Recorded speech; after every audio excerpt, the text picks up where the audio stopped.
representative, to be a businessman, to be able to be here in this country and fight for the rights of everybody. We all look at each other and we're all the same. And so I want to say to the people that talk about Trump being a racist, they don't know him. They don't. First of all, they don't know him. Probably ain't never met him. And then second of all, they don't understand the country, the history of this country. It was the Republicans that first started, being come out of Texas. That was actually black people that started the Republican Party. And the Republicans then took over. Well, it was back then with Johnson and some other people that they changed the whole concept of the Democrats, and they became then the People's Party, but everybody got duped. It was the Republicans that fought for people, and the Democrats are the people that get in power, and they ain't got no business, they ain't got no money, and they use a Democratic Party as their income source, so they open to taking bribes and taking money from anybody because they want to keep that job. So I want to say this. I want to say this so that people in the public can understand that becoming a Republican is about taking care of business and protecting this country. And since the country is built on law, and we got an opportunity to follow the law, because if you wouldn't have the laws, you wouldn't have us being free at this time now. Yep. So that's what I want to say, and I appreciate it. Thank you, sir. Listen, we believe in equal opportunity. We believe that regardless of your ethnic background or race or gender, that everybody should be able to live out their God-given purpose. We believe in equal opportunity. The other side believes in equal outcomes. They believe in using the heavy hand of government to enforce some kind of arbitrary equality instead of the equality of opportunity, the equality of outcomes. That's dangerous, right? And what that does is brings everybody down. And that's what we need to be against. We need to be for equal opportunity. And it starts with high quality education. By the way, I think school choice is one of the civil rights issues of our era. If we want to be a meritocracy as we want to be as a nation, that means every child needs to have access to high quality education regardless of their zip code or family wealth or skin color. And that's why I'm going to fight for school choice in all 50 states. And we need to get rid of the U.S. Department of Education. Amen. Which is it's really good at employing adults, but it's not really good at actually educating children. They spend billions of dollars giving grants with strings attached. If you adopt this new DEI curriculum, we'll give you this money. If you adopt this new gender studies program, we'll give you this money. That needs to go away. The U.S. Department of Education is not fulfilling what it was created for, and that control needs to be returned to local school boards and the funding that goes along with it. Okay, Yes, ma'am. I will say this. No, As a you former go. educator, just like this lady Yes. here. But, we talk about educating the children, but I cannot believe how behind the teachers are. So there's an education that needs to be had for teachers at the college level on down, because they know nothing. Yeah. I mean, they know very little now because the world has changed. Yep. And they have not changed with it. So I want to know what you would do about changing education, because to me, business people could be teachers. What do we say in the military? Train the trainer, right?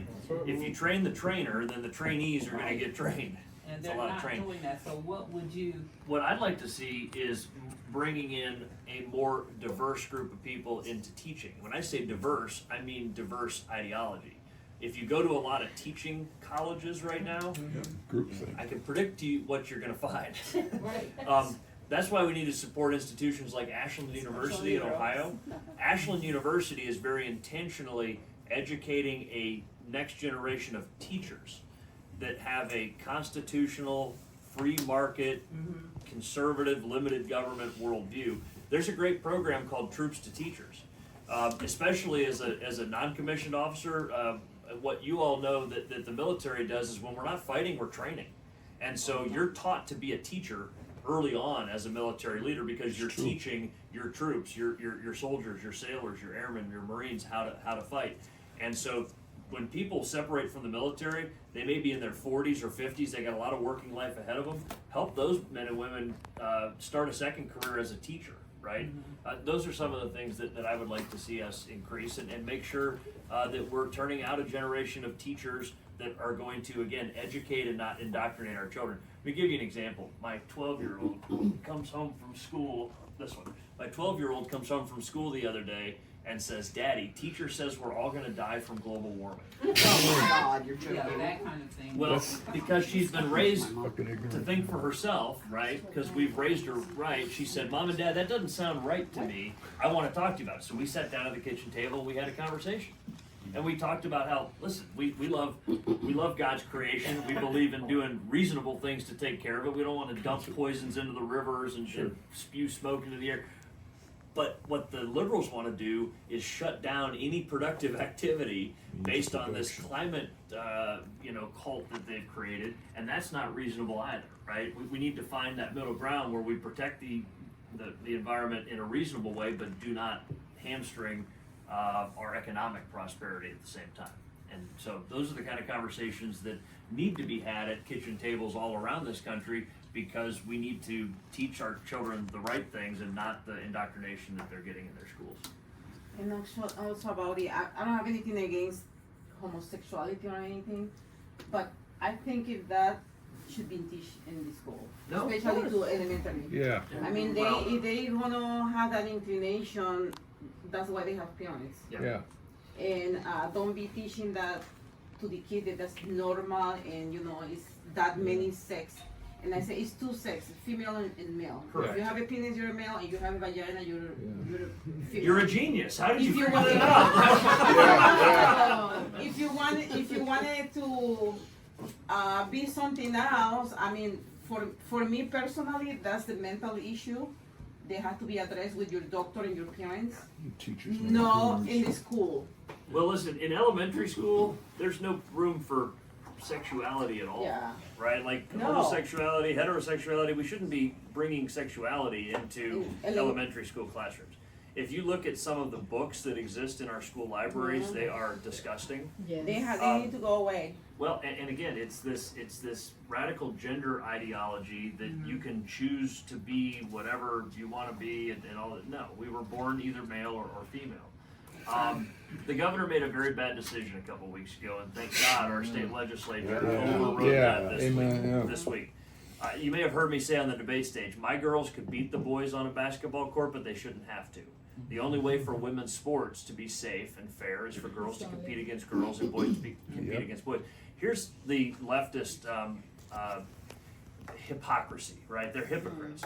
Yeah. Are there any little boys who think they're girls that want to compete against, are there any boys that think they're girls that want to compete against the boys? No, it's the other way around, right? Like, you don't find little girls who think they're boys that want to be on the athletic field with the boys. It's only boys that think they're girls that want to be on the athletic field against the They're girls. gonna be beat. Sure. Yeah. Time for one more question. Yes, sir.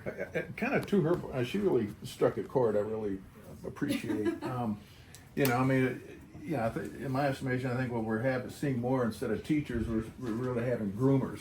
You're saying, and one thing I've seen a lot of, at least in my anecdotal opinion, is that you might have the Republicans, say for example, friend of mine, not to pick on, just for example, go in and talk about how we need to teach our kids to read and write and support education, and she, go in and read to a kindergarten classroom, and then, once she leaves, it's okay, is she gone? Great, she's a warm-up act for the drag queen show that's coming in, and so nobody really talks about the elephant in the room.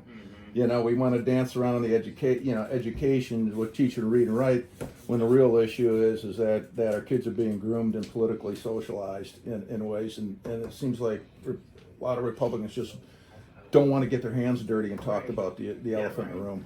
Let's talk about why education exists. And Ohio, if you know your history, was one of the states in the country that really pioneered public education. That idea that every child should be able to get a great education. That was part of our founding as a state over 217 years ago.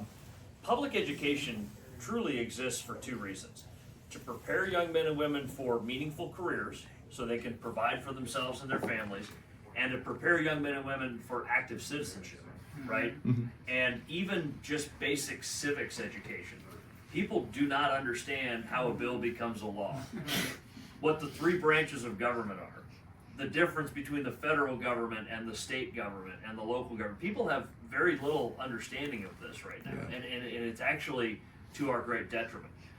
We need to get back to public education that focuses on those key priorities, preparing young men and women to succeed in their careers and preparing them for active citizenship, and leave the social justice nonsense out of the classrooms altogether.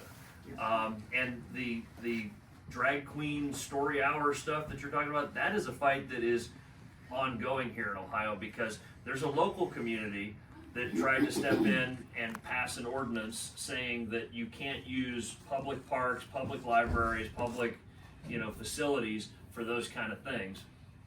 They tried to block them from the ballot. I overturned that, and then got shut down by the courts again. So as the chief elections officer, I said this community should be able to vote on this. The courts blocked me. Now what we're working on is making sure that going forward in 2024 and beyond, that these communities know how to get that on the ballot correctly, circulate their petitions correctly, that kind of thing, so that they can have those local referendums, those local questions on, do we want our public parks, public libraries, government-funded entities to be used for these kind of sexual displays, which is really what that is. And so thankfully, we're going to be able to do something about it, but it has to start at the local level. And again, bringing your drag show, if grown adults want to go to a private facility and view that kind of entertainment, I don't get it, but fine, go do it. Keep it away from our kids. Keep it away from our kids.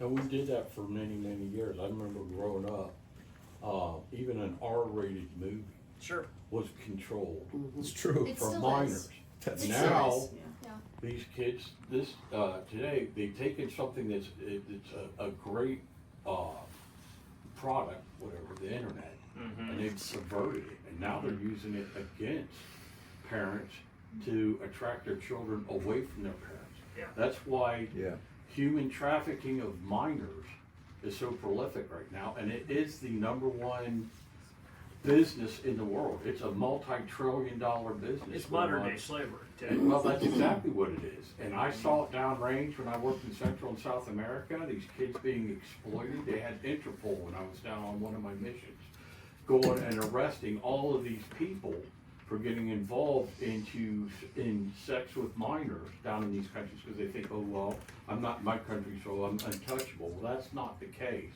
And Interpol wasn't arresting, hardworking blue-collar people. They were arresting all the politicians, people from, quote, royal families, people that had affluence in the world, around the world and stuff, because they got billions Well, and let's talk billions of about dollars. that. That's the arrogance of these elites, right? And honestly, we've got too many of those elites in our government as well. Think about this: of the United That's the States other point I Senate, was getting ready to get to. 52 out of 100. So there's 100 members of the Senate, 52 of them are multimillionaires, right? I think we've got enough corporate elites serving in Congress. What we don't have is any Green Berets in the Senate. Exactly. So, That was the other point I was gonna get to, was we have to change back. And it's due to the lack of education. These politicians need to understand, and I'm hoping that's a message you coming from your background will take there. You work for we the people, not the other way Exclusive. around. Yeah. You've said it several times today, and it's one of the reasons why I didn't know you from the other two guys when I watched the debate, but I listened to you, and you said a lot of the same things I've been saying for years about putting 3 divisions down on the southern border. I've been saying that for a while, not 3 divisions, but armed forces down on that border, because that is an invasion. Sure. But my point is there's too many of these people that have been in politics and in Washington, but all levels of politics, that think there's some kind of royal entity in this country. We don't have royals. We left the royals 240 plus years ago, fought against them, get away from them. They need to understand, you don't rule me. You're not my leader. You're my employee. You're supposed to represent me. Sure. This is a representative republic. It's not So anything else. They need to understand they work for the people. what happens in a mess hall in the military? Who eats last? So those of you that didn't serve, let me explain this. in the military, in the Army at least, the leaders eat last. Always. There's and this is like, well, why is that? Okay, if you're the sergeant major, if you're the lieutenant colonel that commands the battalion, if you're the captain that commands the company, you don't eat until your soldiers eat. In fact, the mess sergeant will call up to the commander's office and say, hey, all the Joes have eaten, you can come on down, sir. The reason for that is that leadership is an act of service. It's not about elevating yourself above someone. Right. Leadership is about putting yourself below a group of people to help support them. And in the military, that's manifest in this idea that leaders eat last. It's a daily kind of representation of that the boss doesn't eat until he or she is making sure that all the soldiers have eaten first. And that mentality doesn't exist among members of our Congress or Senate. They view themselves as somehow elevated above the people. That's what I'm talking about. They think they're a royal class or something. Yeah. They rule over us. They have lost the concept that we, the people, got together, picked person A to represent area B, and you're our representative, and you're supposed to make smart decisions on our behalf. This is The what tables getting have involved in. changed over the past. Well, I'm 65 years old in a month, so in my lifetime, I've seen it all change from where you have people going to Washington to work for their constituents to not giving a damn about their constituents. They're more worried about elevating their position, making millions of dollars. You should and change stuff like that. And they need to go back to understanding you work for the people that elected you, not the other way around. Diapers and politicians should be changed for the same reason. And I- when they become full of what. Well, that's one And of the Sherry big Brown problems. is. That's one of the problems I have with Trump's first term. Yeah. I wanted him to institute term limits, and I still think term limits need to be put on a lot of these career politicians. Joe Biden has been in politics his whole life. He's done absolutely nothing that didn't benefit himself. Every decision he's ever made is to benefit his pocket. And he's one of the ones talking about all this green energy and that we need to stop this and all this other stuff. And he wants everybody to have an electric vehicle. Well, Meanwhile, first he's of being all- driven around in an SUV well, with a pretty big engine. Not only that, but he likes to brag about his '68 Corvette or whatever that he has. I said, I will buy an electric vehicle after you get rid of all your gas burners. Yeah. And I know that's not going to happen. Yeah. And that's a lie, because I won't buy an electric vehicle.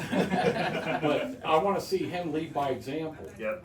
And he's not going to lead by example. He's going to mandate to us because he thinks he's up here and we're all down here. He even told that one, construction worker, I don't work for you. Yeah. Let me bring this in for a landing, everybody. what changed that real quick is if representatives and senators made the average salary of what their constituents make. That would change a lot of it. Well, or for that matter, they don't get paid if they don't pass a budget. Well, that's another thing. Hey, all right. Out of respect for everybody's time, I want to bring this in for a landing here. We're just to go.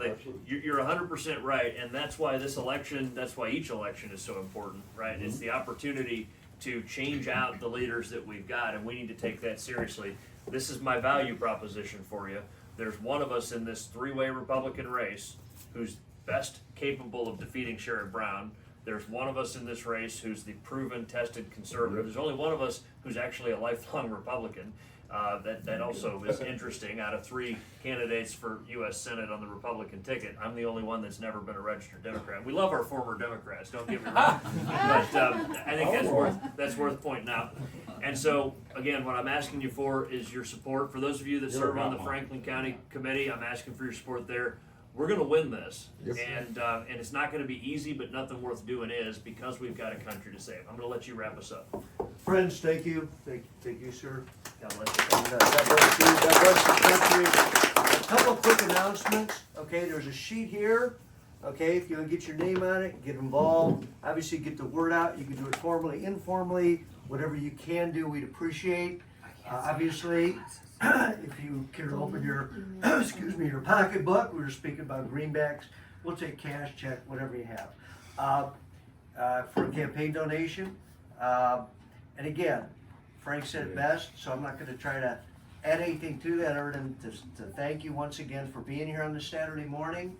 And by all means, pull the rose. Thanks, everybody. God bless.